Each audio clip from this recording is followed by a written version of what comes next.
Hoofstuk 5 Polynome, ons gaan kyk na die resstelling, afdeling 5.3. Die vraag is, gebruik die resstelling om die res te bepaal, wanneer px deur die volgende polynome gedeel word.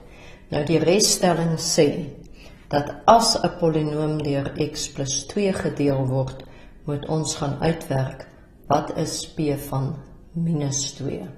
Dit beteken ons gaan uitwerk 3, vermenigvuldig met minus 2 tot die derde mag, plus 5, vermenigvuldig met minus 2 kwadraat, minus minus 2, plus 1. En dit kan jy gaan uitwerk.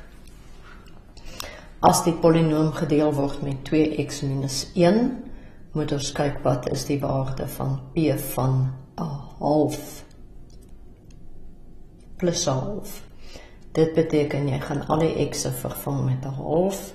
Dit gaan dus wees 3 maal 1/2 tot die derde, plus 5, vermenigvuldig met 1/2 kwadraat, minus 1/2 plus 1. En weer eens kan jy dit op jou sakrekenaar gaan uitwerk.